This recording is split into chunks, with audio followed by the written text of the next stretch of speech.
নমস্কার বন্ধুরা, আমি পায়েল আর আপনারা শুনছেন গল্পকথা বাই পায়েল। আজকে গল্পকথা বাই পায়েল অরিজিনালসে যে গল্প পড়ে শোনাবো সেই গল্পের নাম তোমার সঙ্গে আবার দেখা। গল্পগুলো শুনতে আপনাদের কেমন লাগছে নিচে অবশ্যই কমেন্ট করে জানান। আর যেসব বন্ধুরা এখনো সাবস্ক্রাইব করেননি তাদের যদি নিত্য নতুন স্বাদের বাংলা অডিও স্টোরি শুনতে ভালো লাগে কিংবা মানুষের জীবন থেকে উঠে আসা বিভিন্ন রকম ঘটনার গল্প শুনতে ভালো লাগে তাহলে চটপট সাবস্ক্রাইব করুন গল্পকথা বাই পায়েল। আর যারা আমার পুরনো বন্ধু তারা তো জানেনই আরও একটি চ্যানেল রয়েছে যার নাম পিএমজি অডিও। শুরু করছি আজকের গল্প তোমার সঙ্গে আবার দেখা। হুড়মুড় করে সিঁড়ি দিয়ে নামছিল দেয়ালা। আজ সত্যি কলেজের দেরি হয়ে গেল তার। সে সিঁড়িটা টপকে বেরোনোর দরজার মুখোমুখি ঘুরতেই জোরে ধাক্কা লাগলো কারো সঙ্গে। মাথাটা ঠুকে গেল। কোনো রকমে সামলে নিয়ে সে সামনে তাকাতেই থমকে গেল। মাথা যার সঙ্গে ঠুকলো সেই ছেলেটিও ততক্ষণে নিজের মাথা সামলে তাকে সরি বলতে যেতেই কিভাবে যেন দেয়ালাও একই সাথে ছেলেটিকে সরি বলে ফেলল। হেসে দেয়ালা নিজের পরিচয় দিয়ে বলল, হাই, আমি দেয়ালা ব্যানার্জি, এই বিল্ডিংয়ের 5th ফ্লোরে থাকি। আপনি? ছেলেটিও প্রত্যুত্তরে একটু হেসে বলল, আমি উত্তাল মৈত্র, আজই আমি এই বিল্ডিংয়ের 7th ফ্লোরে শিফট হয়েছি।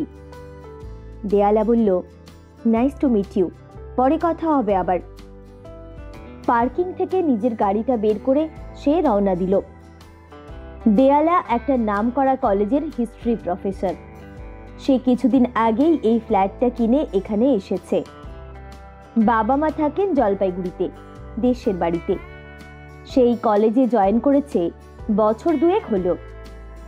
আগে কলেজের কাছে এক কলিগ কাম বন্ধু রত্নার সাথে একটা 1 BHK ফ্ল্যাট শেয়ার করে থাকতো, কিন্তু তাতে বাড়ি থেকে কেউ কলকাতায় তার কাছে এসে থাকতে পারতো না।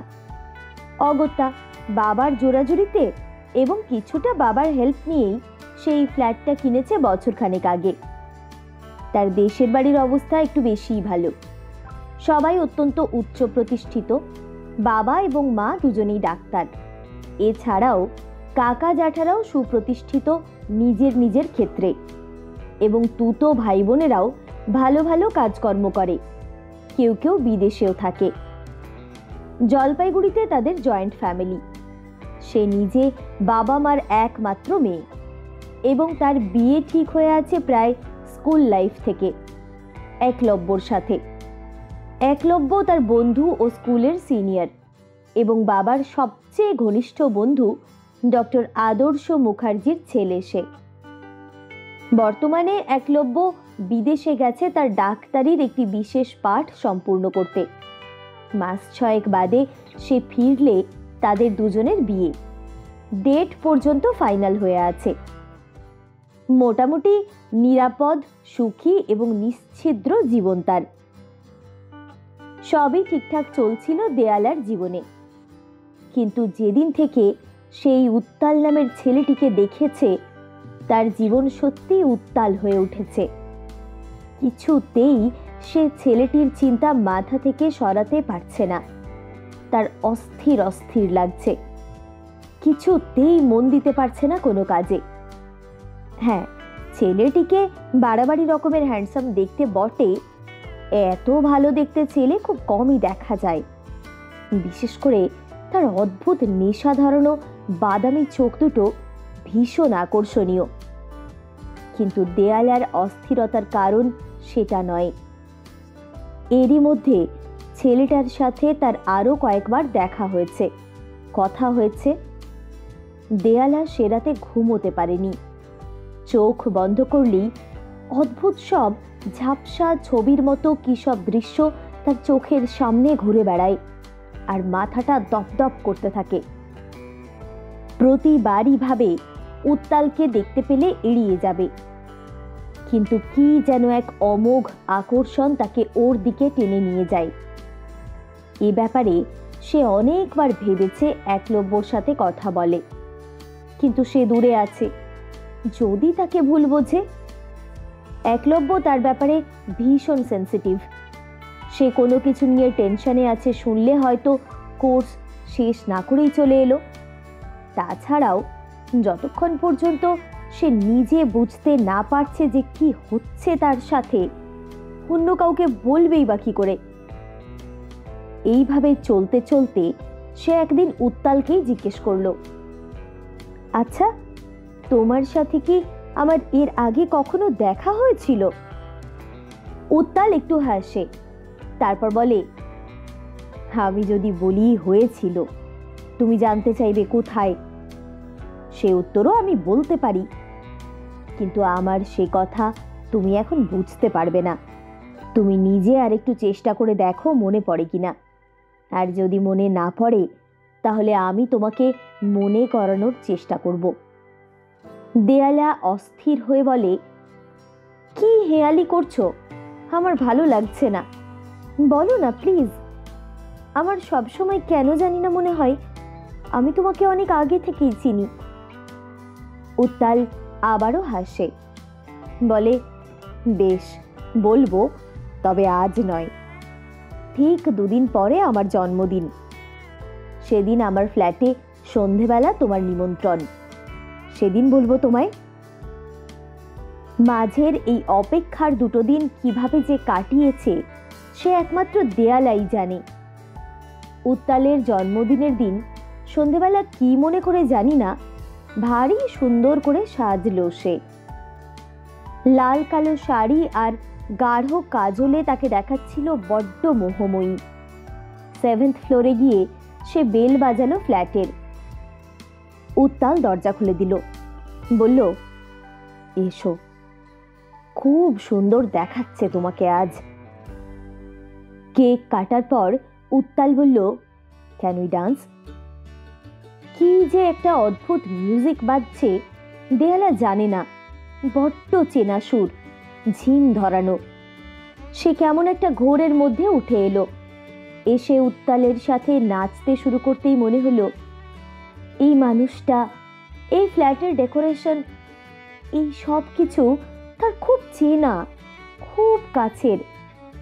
সে আবার ঘোর লাগা মানুষের মতো জিজ্ঞেস করলো, বলো না উত্তাল, আমি কি তোমাকে চিনি? আমাদের কি কখনো আগে দেখা হয়েছিল? উত্তাল আবারও ছোট্ট করে হাসলো। তারপর তাকে নিয়ে গিয়ে দাঁড় করালো একটা আয়নার সামনে। কয়েক মুহূর্তের মধ্যে তার চোখের সামনে ভেসে উঠল একটা খুব চেনা বিদেশি রাস্তা, একটা চলন্ত গাড়ি, আর গাড়ির মধ্যে এক তরুণ দম্পতি আর একটা ভারী মিষ্টি ছোট্ট মেয়ে। গাড়ির মধ্যে বসে থাকা দম্পতি দ্বয়ের মধ্যে একজন তো উত্তাল, আরেকজন দিয়া, কিন্তু এটা তো সে নিজে। ঠিক সেই মুহূর্তেই জোরে ধাক্কা এক গাছের সঙ্গে। ভয়ে চোখ বন্ধ করে উত্তালকে জড়িয়ে ধরে সে চিৎকার করে উঠল। উত্তাল ফিস ফিস করে বলল, ভয় পেও না দিয়া, এভরিথিং ইজ ফাইন। আমাদের মেয়েটা এবারেও বড্ড একা হয়ে গেছে, ওকে তোমার কাছে ফিরিয়ে দিলাম। ও তোমার কাছে আসবে খুব শিগগির। ভালো থেকো তুমি। পরের দিন ভোরবেলা করিডোর পরিষ্কার করতে আসা রাধাদি দেয়ালাকে দেখতে পায় 7th ফ্লোরের করিডোরে পড়ে থাকতে। এই ফাঁকা ফ্লোরে তুমি কি করে, আর কেনই বা এসেছিলে দিদিমণি? কি হয়েছিল? তারপর তাকে তুলে পৌঁছে দেয় নিজেদের ফ্ল্যাটে।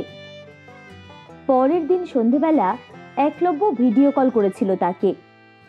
তারপর তাকে বলেছিল তার এক বন্ধুর হসপিটালে একটা ছোট্ট বাচ্চা হয়েছে। বাচ্চাটার মা তাকে জন্ম দেওয়ার পরপরই মারা যায়। তার মা একটা অনাথ আশ্রমের একজন কর্মী ছিল।